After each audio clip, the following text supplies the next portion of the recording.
Good day! Welcome to another episode of Secret Simps Adventure in Taiwan.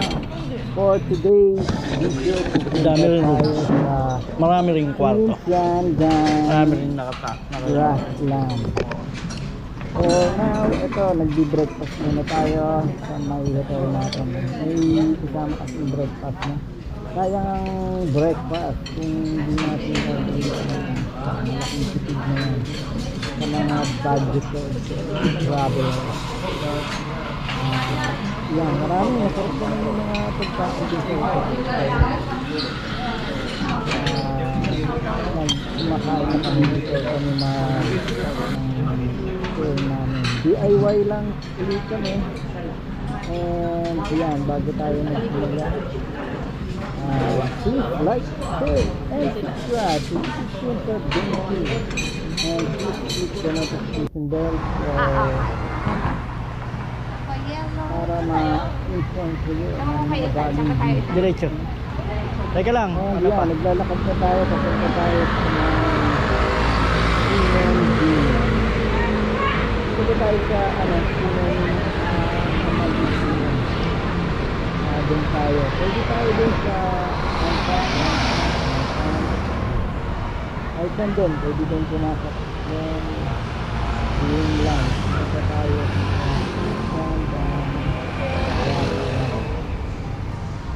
so di ko na isa-isahin yung mga sinasakyan. Mas maganda kung mag-google na lang kayo. Mas madaling gamitin yung Google Maps kung saan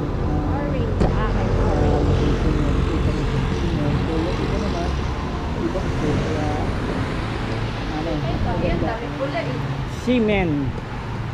di ko na Seamen. kami mga sumakay.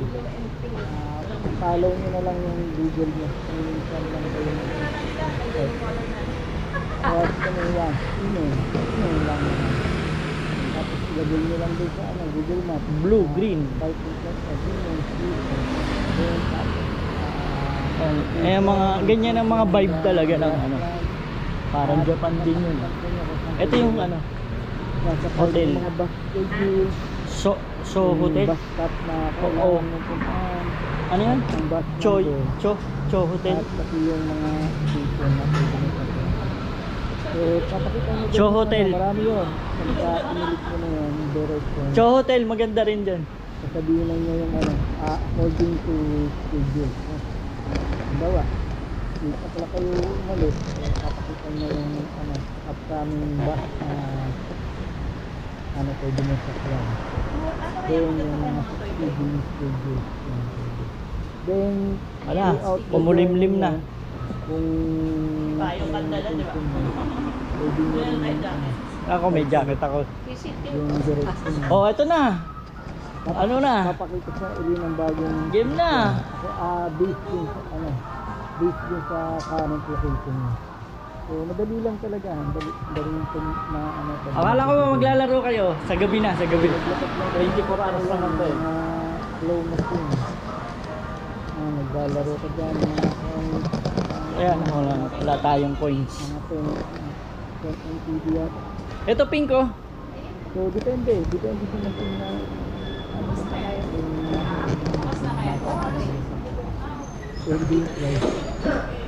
So lakad lang kami from our hotel to Short Station.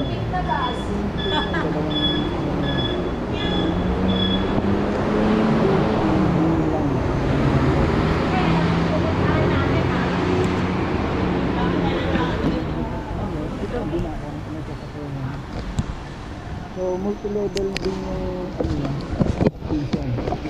Yung cargo, yung street, railway. Hanapin nyo na lang. Babayaran ko kayo. Nakaboard. Kaya lang baka ma-deport ako. Kung hindi nito nakaboard, sige, nadaanan na nito. Ayun oh, marami na nagpipicture. So ito na, malapit. Sa 6 tayo. Sa 6 sila pumapasok eh.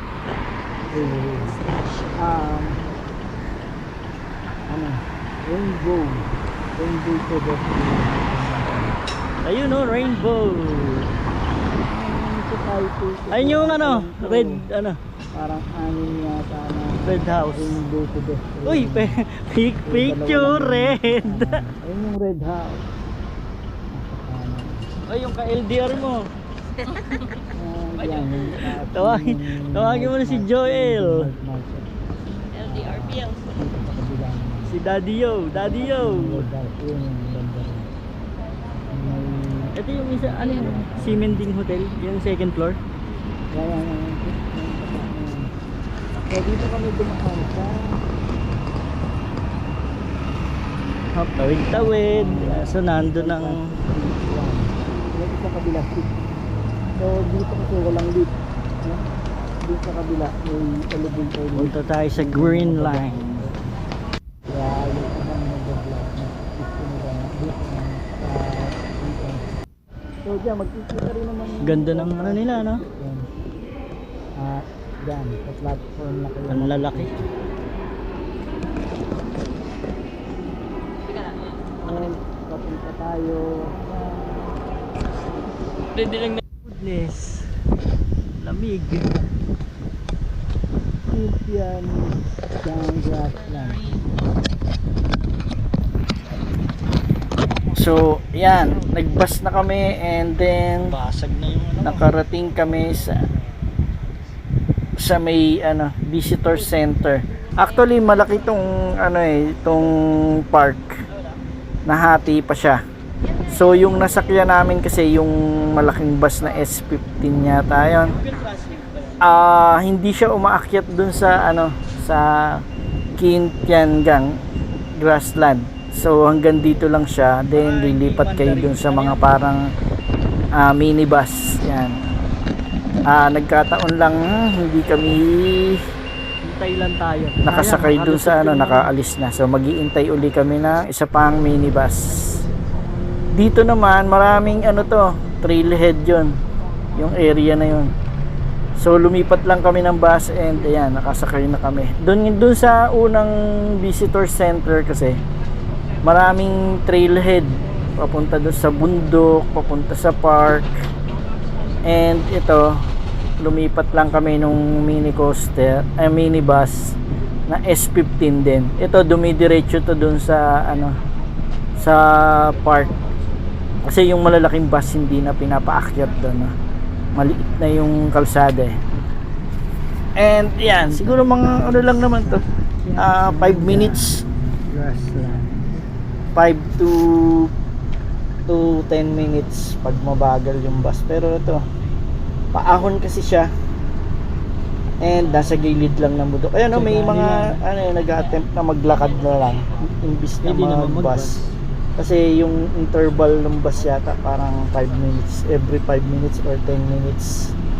Nag-abang pa kami doon ng bus kasi. At yan, Ayun na siya. papunta na to dun sa ano, sa visitor center. May mga direct din na mga bus kung gusto nyo kasi. Kaso yung maliit na bus na yung sakyan nyo, para diretso na talaga dun sa ano, visitor center. Ayan. Pasok tayo rito. Papasok muna tayo. Tingnan natin tong visitor center. Kintiangang Grassland. So, pinapakita nila dito yung ano, yung bundok. Tsaka yung mga trail na pwedeng puntahan, no? And may mga historic ano dito. Ayan, ito yung ano, yung grassland. Ito mga historia yata to. Di ko na binasa kasi sayang yung ano namin, pero dapat binabasa din natin to para mas madaming information, no? Mas ma-appreciate no kasi yung area pagka may mga additional informations kayo tungkol dito sa area na to. At yan, hindi lang yung puro picture lang, no? Kailangan may information din sanang nalalaman tayo. So dahil kulang tayo sa oras, ayun, pinicture ano lang natin. binidyohan na lang natin. Then akyat na tayo. Dito may stairs saka ano, yung mga A-balls. Din sa ano naman, mayroon ding ano, ramp for mga ano, Yeah, akyat. elderly children and yung mga PWD na hindi capable ng ganitong katarik na. Meron dong rampa sa kabila. May ramp. At So, yan na tayo. Ngayon ano ay tayo'y nasa elderly Kiangang PWD Grassland. Galing yung mga Wow, wow, wow.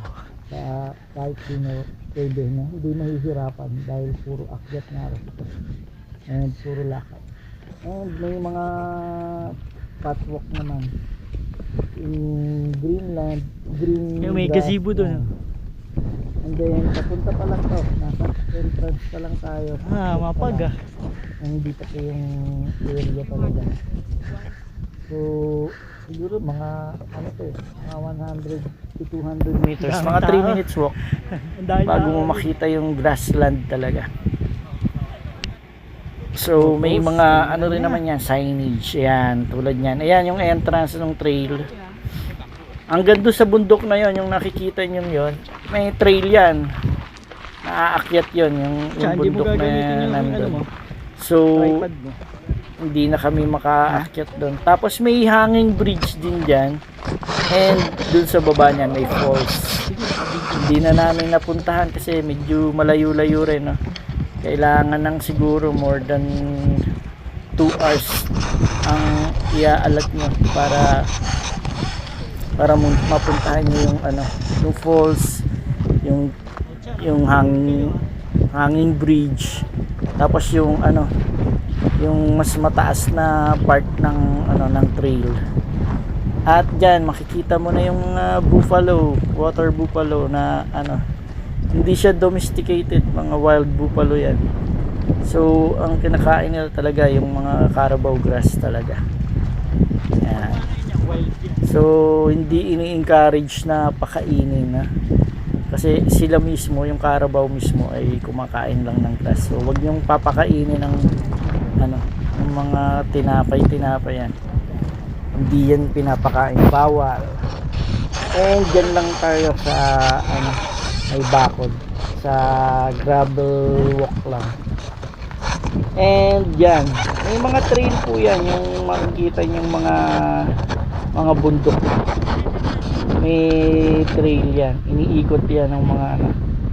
And yung sa unang visitor center, yung binabaan natin ng bus, kadugtong yan doon.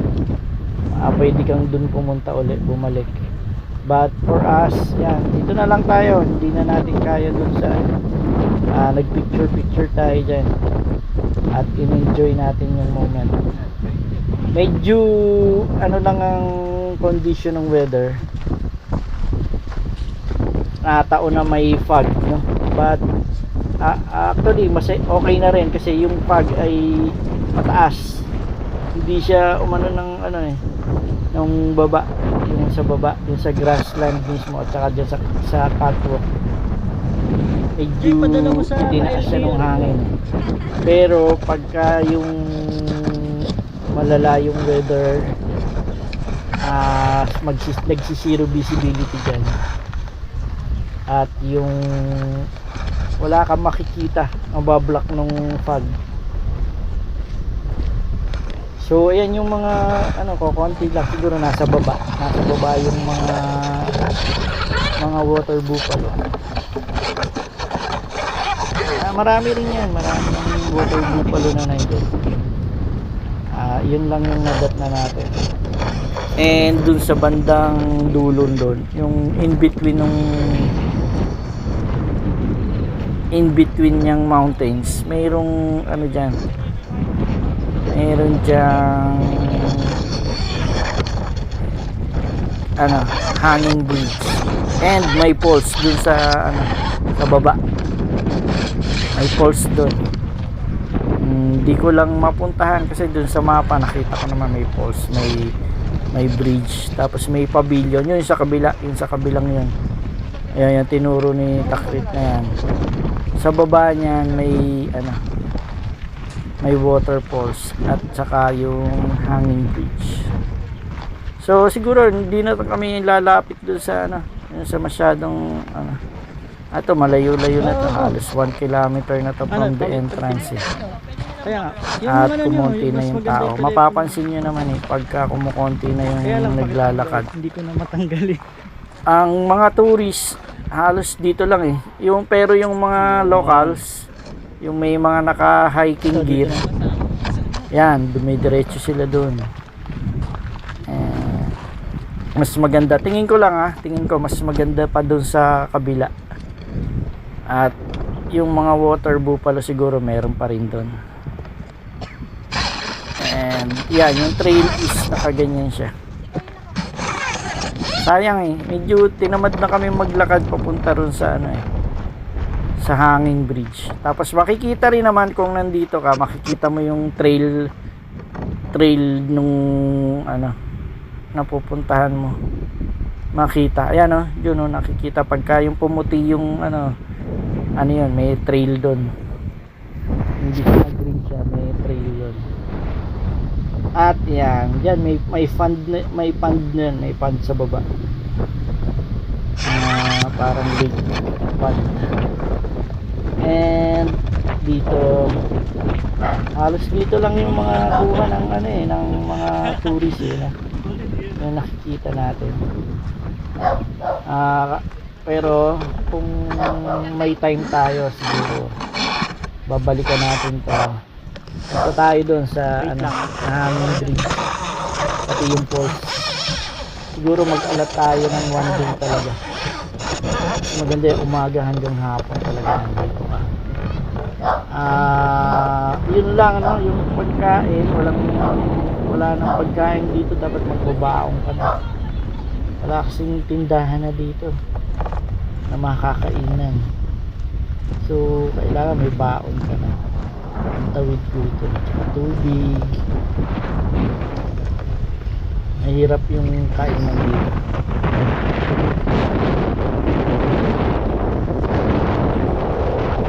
Ayan. Wala pa kami sa kalahati ng trail kung tutuusin.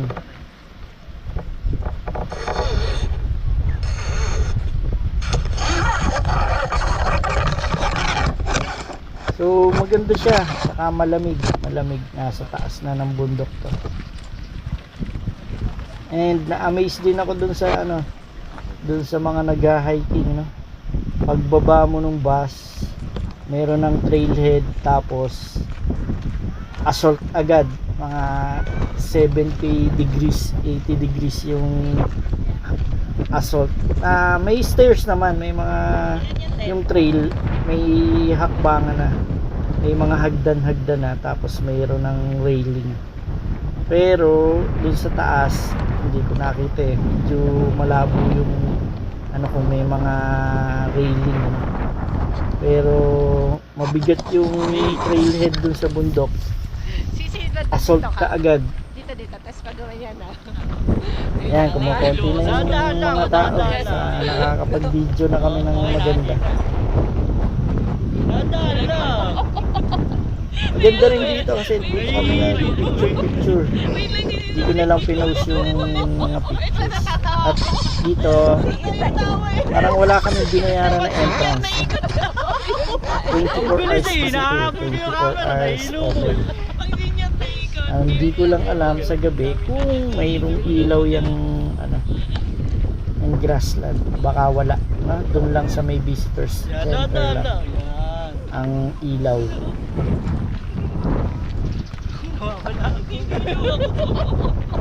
And meron namang mga private cars na nagpupunta dito. Ayoko na.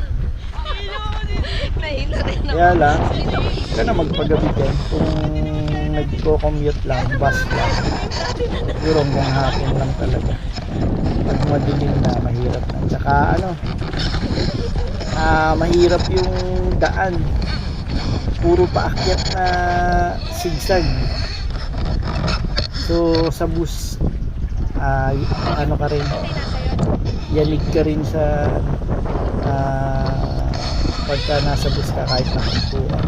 Lalo na yung nakatayo, ang hirap. Sakit sa kamay pagka umahawa, kailangan maganda ng balance.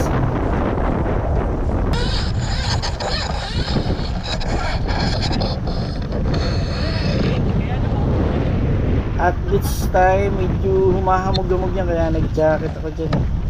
Lumamig din yung hangin. Saka may hamog. Pero buti, hindi umulan, no? Hindi siya umulan. Mamug-hamog lang. Tapos malamig yung hangin. Baguio Pamsuwi. Hills.